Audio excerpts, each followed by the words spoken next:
fast leg from here to San Jose. You make me stronger. Can't go without it much longer. Remember, remember, I remember you. You lift my spirit. With you high is all I'm feeling. Remember how we felt alive. I remember you. You make me stronger. Can't go without it much longer. Remember, remember.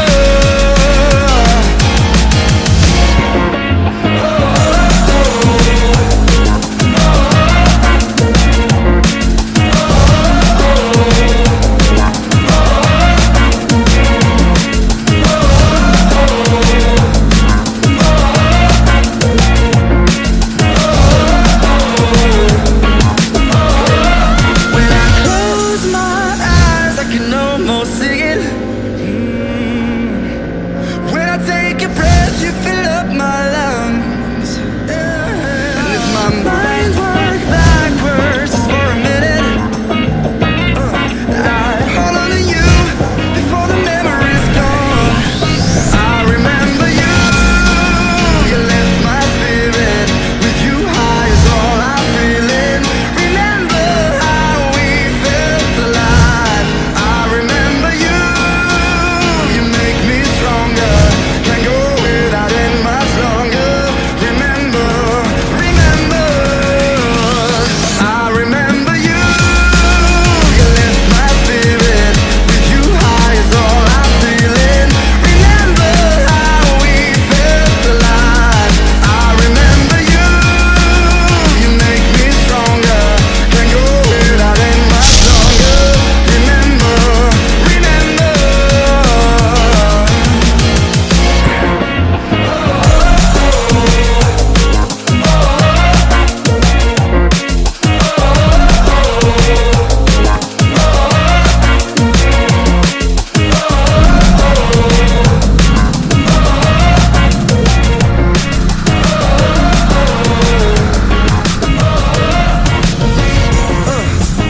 Nato ka na? Nato?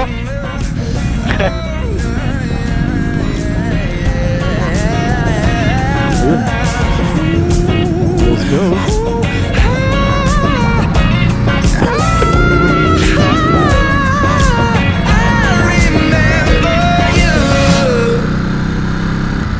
Guimba. Kanan guys. Kanan.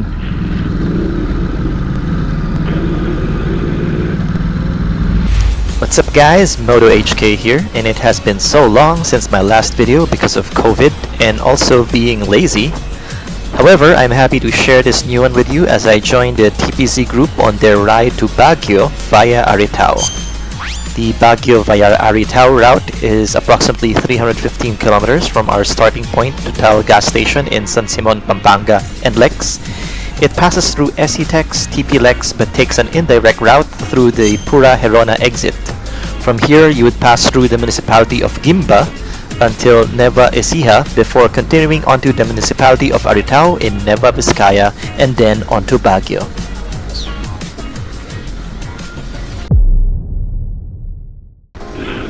Pareho din kayo ng busina para magkatunog ah. Oo, syempre isa lang pinanggalingan niya. Turning right daw. Halos lahat, pati kay Arnel ganyan eh. Same kami lahat ng setup. Galing sa'yo, Boss Jam. Kay Arnel, sa akin, kay Gerson, kay Edsel, kay Elvis. Ayos Ito ba? LED lights PH, no? Yes boss. Ayos. Auxiliary lights, so kaya mga Pero hindi lang lights. Headlights. Marami pang iba. Sunmig lights. Sunmig lights. Oh, sila Donald. The Fast Boys. Nakita pa rin ibang mundo. Sarap naman. First time ko mag-Baguio ng pandemic. A bunch of us were using Cardo Packtalk intercoms to talk to one another during the ride. Motorcycle intercoms are pretty useful to coordinate movements across your riding group, letting others know if you are falling behind or need gas, and also to pass the time when chatting. Asa na kayo boys? Iwan nyo na kami. Ay! Lubok! Ha? Ang daming lubok. Oo nga eh. Puchay ako, wala na akong kaharap. Kaya ko alam kung biglang titigil. One of the riders, Boss Elvis, had a back ride and ended up joining us as he got separated from his group. Despite having a pillion, he was wicked fast, and this was a testament to how both him and his passenger were in sync as they rode through the turns. You can even see his pillion using hand signals to inform me when the road ahead was clear. What an awesome duo. Clear, thank you.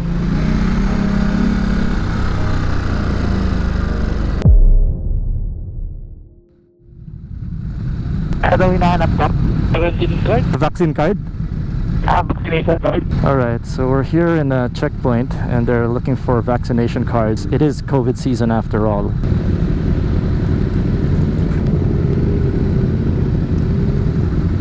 COVID. Thank you, sir. Dalton Pass, also known as Balete Pass, is a scenic mountain road in Santa Fe which is 3,000 feet above sea level and is the provincial boundary of Nueva Ecija and Nueva Vizcaya. This is an ideal pit stop for toilet breaks and photos because of the beautiful scenic views.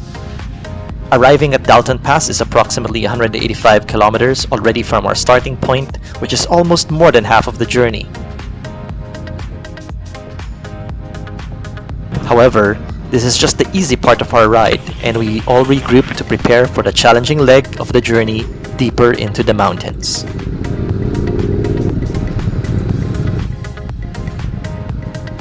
Whenever a group was already complete and ready to go, they could go on ahead without waiting for the other groups. Si Jam, asan? Dito. Oh, go, go. Sige na tayo? Oh, go na tayo. Okay.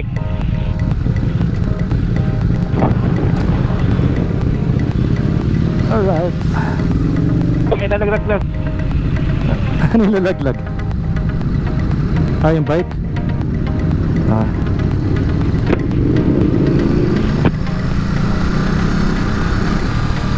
Lamig na.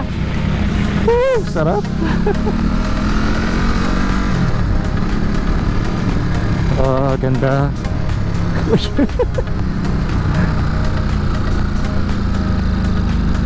Saan may stopover? Tama ba? O malayo pa? Although this part of the journey already had winding roads, this was not yet as extreme as what we would see in Aritao. Clear to, clear. Clear ba? Clear? Clear. Thank you. Clear ha? Salubong kami ha? Pick up. Thank you. Ah.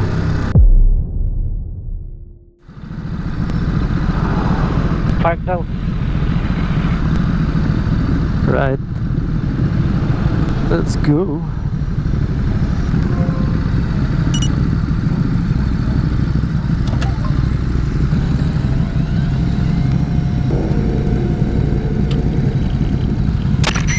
Good morning, Moto HK. You have traveled 194 kilometers out of the 315 total. I will now go to power saving mode.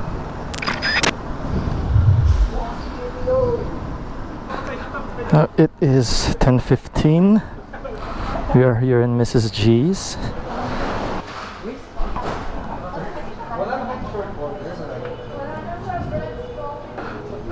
Hey. Magandang ano po. That was a quick water break. Our next stop is a Petron. I've heard that there's going to be a lot of twisties. Almost 100-kilometer worth of twisties after that Petron. Hello, Packtalk, DMC, Intercom, Mode, Mobile Phone, 1, connected. Integration success. Let's go, group 2. Ay, putik. Lipat ko na. Okay na tayo.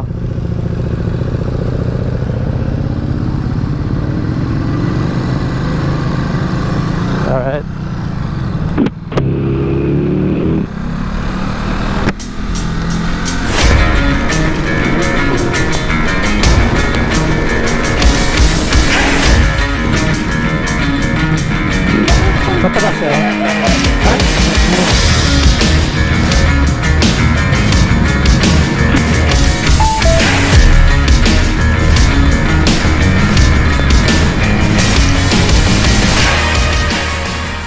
The Aritao Petron service station would be the last gas stop before our final destination of Baguio.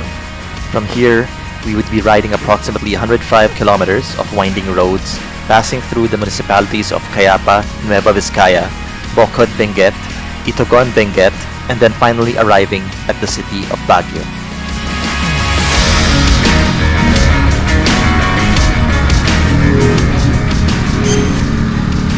Kilometers to Baguio.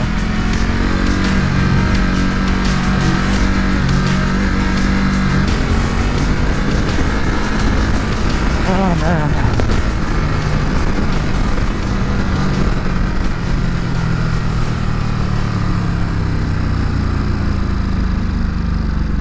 Mas Baguio. Thank you. Ay pala, saka pala. Sino sa likod mo? Si Boss Mar tsaka si Boss Eddie. Ayan. Ayun na, ayun na.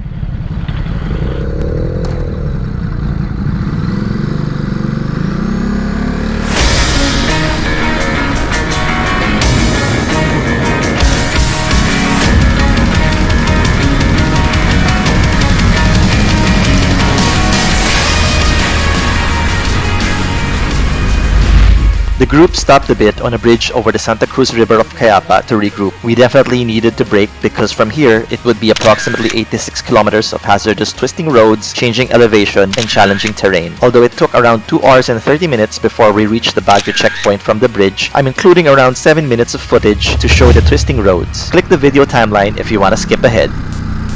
Naka-dynamic suspension ka? Hindi, naka-road. Dapat mag-dynamic ka. Eh kasi kanina sabi, naka-dynamic ako, sabi nakikita na pangit yung telco. Sige, wala nang lubak ngayon. Pero kailangan sa twisties yan pare. Masyadong malambot yung road. Nakikita dyan sa likod. Ha? Tubig. Basa.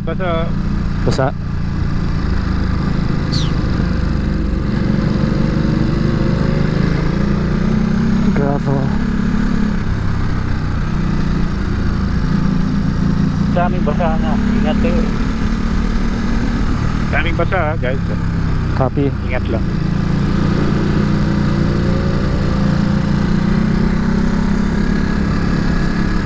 Sino yung nauna? Dalton. May naunang naka-GS eh. Si Arnel. Si Arnel ba yun? Nakatirin ah.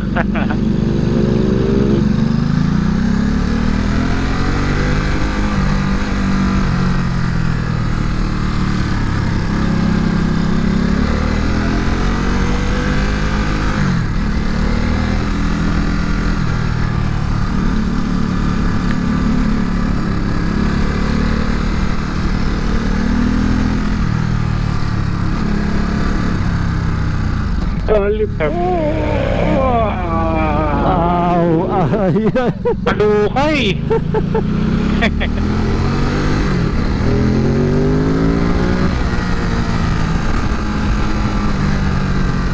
Ito?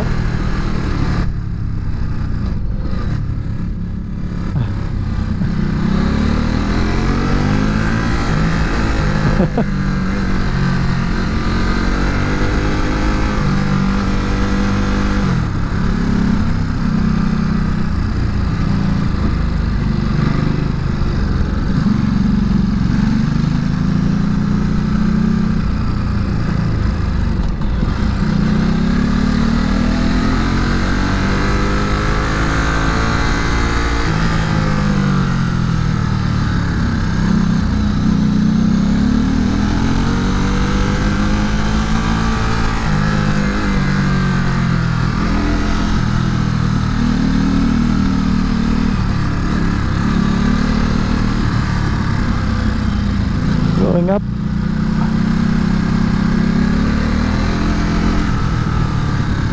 Bilis nung ano ah. Ba? Anong SUV? Clear guys. Clear. May padating na van. Ay, shit. Oh, another van. After nyan, clear. Clear? Clear, thank you. Thank you. Ako tumatama dyan sa mga cut ay.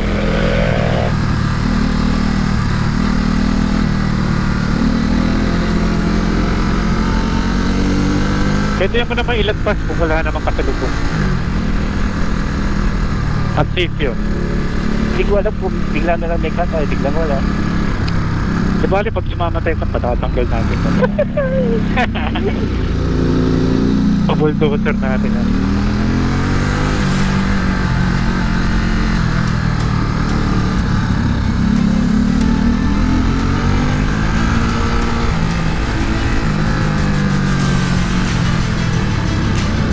Dito sa?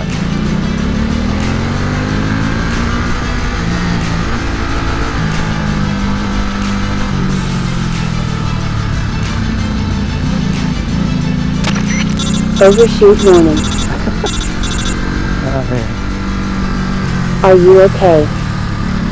Kain ko yun. It would not be good for you to die here.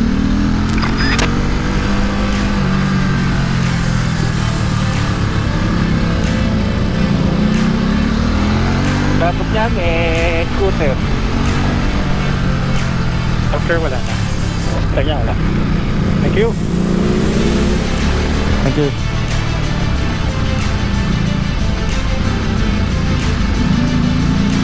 May kotse.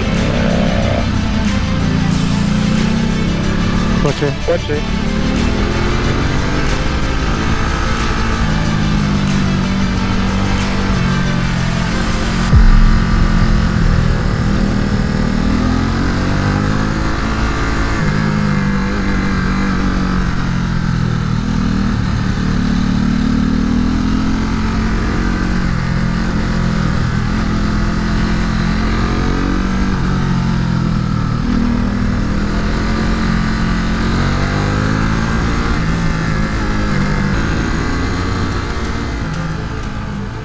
One of the fast groups caught up to us in the twisties, and we allowed him to overtake safely in the few straights as the roads were narrow, twisting, inclined, and dangerous. Unfortunately, as the gap between myself and my group became larger, I started to fall behind. The technicality of the route, along with fatigue, had gotten to me.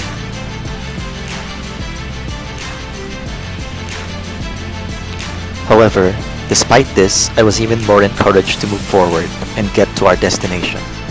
This road had become a challenge that needed to be overcome. I just need to be safe and take it one twisting kilometer at a time. I'm tired.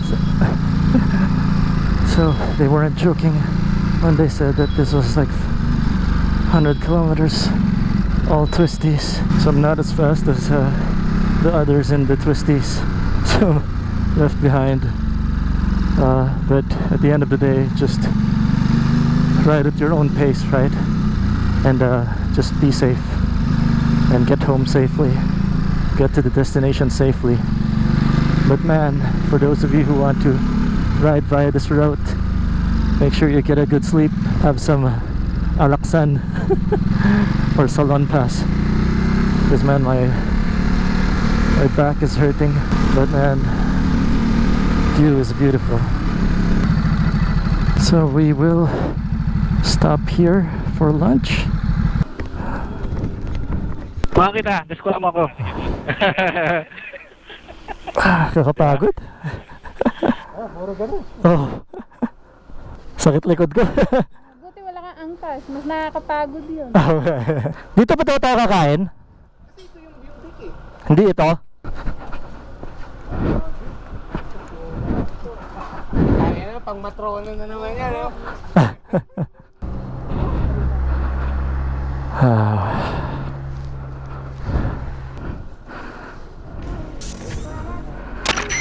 Recording started.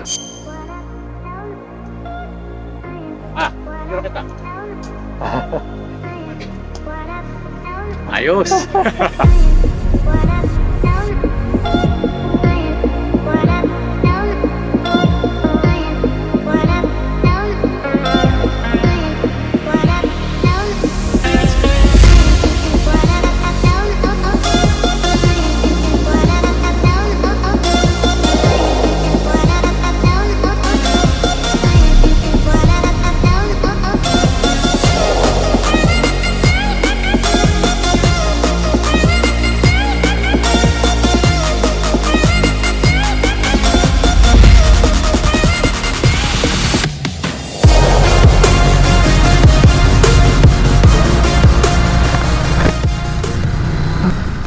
Baguio, Ambuklao.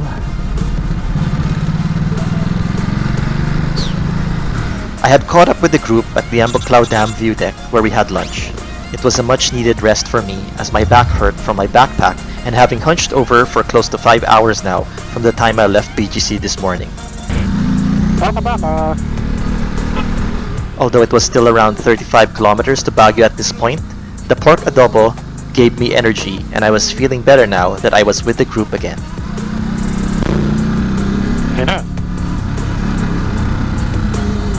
Ito na ba yung checkpoint ng Baguio? Balagtas ko lang para hindi tayo Para hindi tayo sa gabal. Sige. Okay.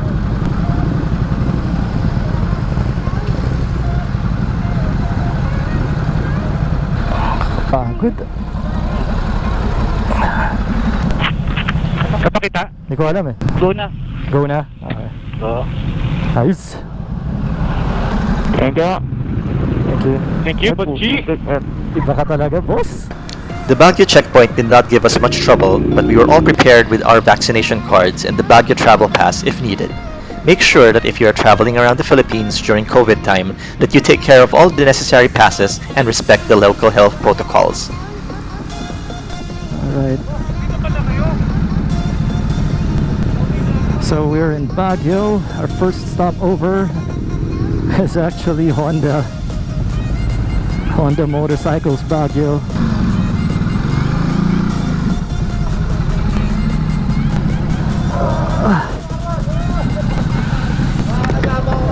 Boss Romel.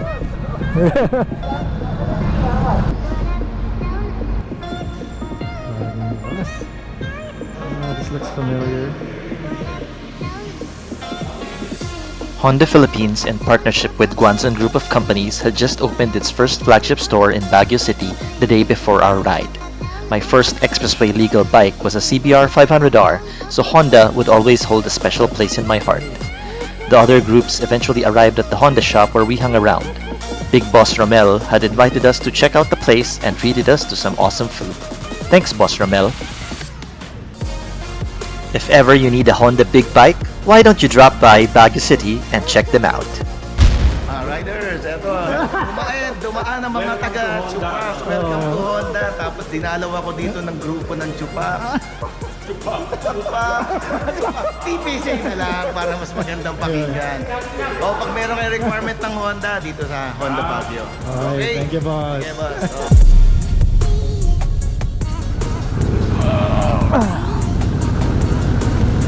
Okay. Thank you.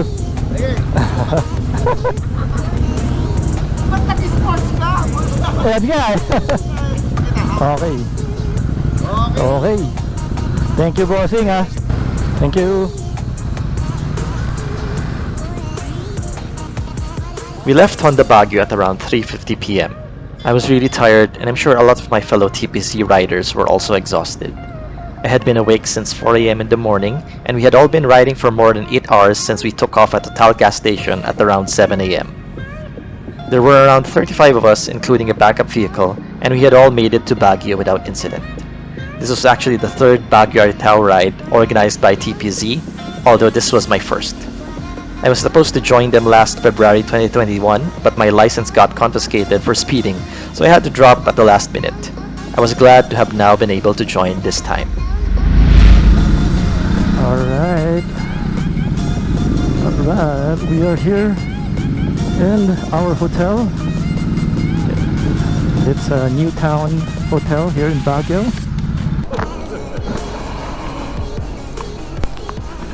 I'll just drop my bag there.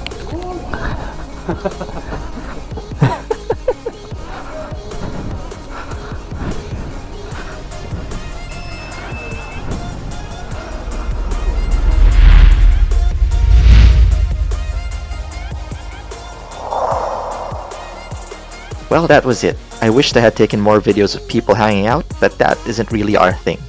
Thanks again to my TPC bros for the invite, and I hope you enjoy reminiscing the ride through this video. See you all and ride safe.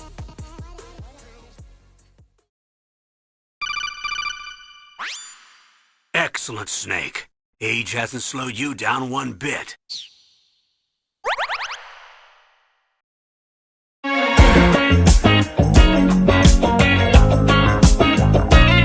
Like